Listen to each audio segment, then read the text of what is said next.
ನಮಸ್ಕಾರ ವೀಕ್ಷಕರೇ, ಚುನಾವಣೆ ಸುದ್ದಿ ಒಂದು ಬ್ರೇಕಿಂಗ್ ಚುನಾವಣಾ ಸುದ್ದಿಯನ್ನು ಹಾಕ್ತಾ ಇದ್ದೀನಿ. ಕೇಂದ್ರ ಸಿಇಸಿಯಲ್ಲಿರುವಂಥ ಚೀಫ್ ಎಲೆಕ್ಷನ್ ಕಮಿಷನ್ ಆಫ್ ಇಂಡಿಯಾದ ಕಮಿಷನರ್ ಆಗಿರುವಂಥ ರಾಜೀವ್ ಕುಮಾರ್ ಅವರು ಸದ್ಯಕ್ಕೆ ಲೋಕಸಭೆ ಚುನಾವಣೆಗೆ ಕುರಿತಂತೆ ಒಂದು ಮಾಧ್ಯಮ ಪ್ರೆಸ್ ಮೀಟನ್ನು ನಡೆಸಿ ತಮ್ಮ ಹೇಳಿಕೆಯನ್ನು ನೀಡಿದ್ದಾರೆ. ಲೋಕಸಭೆಗೆ ಎಲ್ಲ ಸಕಲ ಸಿದ್ಧತೆಗಳನ್ನು ಈಗಾಗಲೇ ನಾವು ಮಾಡಿಕೊಂಡಿದ್ವಿ. We are in a ready position to conduct the election in any time ಅನ್ನುವಂಥ ಒಂದು ಮಾತನ್ನು ಕೂಡ ಇವತ್ತು ಅವರು ನಮಗೆ ಮಾಧ್ಯಮಕ್ಕೆ ಹೇಳಿದ್ದಾರೆ.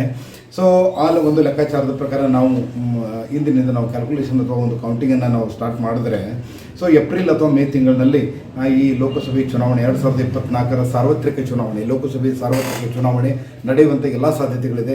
ಸೊ ಆ ಕುರಿತು ಒಂದು CEC ಅವರು ಮಾತನಾಡಿದಂಥ ಒಂದು ಪ್ರೆಸ್ ಕಾನ್ಫರೆನ್ಸ್ ವಿಡಿಯೋವನ್ನು ಹಾಕ್ತೀನಿ ನೋಡಿ. ಈಗ ಸದ್ಯಕ್ಕೆ ನಮಗೆಲ್ಲ ಗುಡ್ ನ್ಯೂಸ್ ಏನಂದರೆ ಏಪ್ರಿಲ್ ಅಥವಾ ಮೇ ತಿಂಗಳಿನಲ್ಲಿ ಬಹುತೇಕ 2024ರ ಲೋಕಸಭೆ ಚುನಾವಣೆ, ಲೋಕಸಭೆಯ ಸಾರ್ವತ್ರಿಕ ಚುನಾವಣೆ ನಡೆಯುವುದು ಬಹುತೇಕ ಖಚಿತ. भारत निर्वाचन आयोग की यह उड़ीसा यात्रा, जो आप सब जानते हैं, आगामी लोकसभा चुनाव और जो राज्य में चुनाव होने वाले हैं उनकी समीक्षा के क्रम में की गई। ये भी आपको अवगत है कि 2024 में 4 राज्यों के और चुनाव होने हैं, जिसमें आंध्र प्रदेश, उड़ीसा, अरुणाचल और सिक्किम भी शामिल है। तो ये जो प्रिपरेशन की रिव्यू है, ये स्टेट्स और पार्लियामेंट के इलेक्शन 2024 दोनों के लिए। So first of all, I would like to, on the behalf of Election Commission and through your medium, would like to say that we are fully prepared to conduct 2024 parliamentary elections and also the state assembly elections. Every preparation is almost complete. And in that sense, before I start my presentation, I would like to request through you from the commission side that all the voters of Odisha should come and participate in this festival of democracy. So सभी से बहुत ही विनम्र अनुरोध है सभी उड़ीसा के voters से कि आपके लिए बहुत तैयारियां की हैं हम लोगों ने और करने वाले हैं, तो ज़रूर वोट डालने के लिए आएँ. युवा वोटर्स हों या महिला वोटर्स हैं या हमारे दूर दराज के क्षेत्रों में इनएक्सेसिबल एरियाज़ की वोटर्स हैं. तो ये चुनाव का पर्व है, देश का गर्व है, इसमें जरूर पार्टिसिपेट करें. So friends, the commission began its visit yesterday, met with the political parties. That is a tradition, we first hear all the political parties so that whatever they have to tell us, whatever they have to have issues, they tell us. Then we met all the district collectors and the SPs and the IGs, commissioners. Thereafter, we met today morning all the enforcement agencies of the central department and the state departments, and thereafter the chief secretary, DG and other senior officers of these states.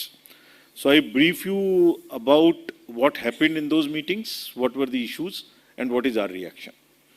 So I'll give you full brief on this so that you are fully aware of what is happening. In the commission, we follow a very strict policy of 3 main ideologies. One, inform. So we disclose whatever we do to everybody, either through our websites or through press conferences. Secondly, involve. We involve all political parties, media and other stakeholders at every stage of whatever we do, so that आपको बता भी दें हम क्या कर रहे हैं, आपके प्रश्न भी लें और उसके बाद में उसका उत्तर भी दें. So the participation and then disclosure, this is what we always manage. So in that crumb, I will first tell you what the political parties told us. हमने जो मीटिंग्स की उसमें नेशनल पार्टी के रूप में आप, BSP और बाकी नेशनल रीजनल पार्टी के रूप में आप, BSP, BJP, BJD, CPIM और इंडियन नेशनल कांग्रेस, इनके प्रतिनिधि हम लोगों से मिलने आए. तो पहले मैं आपको ये बताता हूँ उनका क्या कहना था, बिकॉज उनको जो कहना है वो हम सुने और उसका जवाब दें, ये सबसे ज़्यादा इम्पोर्टेंट है. So the main issues inter alia were that first demand was that we ensure the neutrality of the government machinery.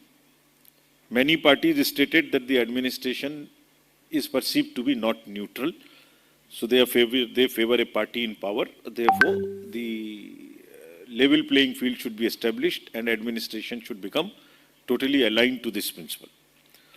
There was also an apprehension that during elections, the facilities and entitlements which are given to the political parties, जैसे ground उनको देना है, vehicles की permission देना है, loud speaker की permission देना है, तो वो उनको नहीं मिलती है, दूसरों को जल्दी मिल जाती है। तो एक लेवल प्लेइंग फील्ड होना चाहिए, that whatever entitlement the political parties ask for, they should be given to everybody equally. Then administration last election में was not all that alive to checking the violence. There was violence which happened in last elections in certain areas. तो उनको पूरी तरीके से energise किया जाए कि यहाँ वायलेंस ना हो।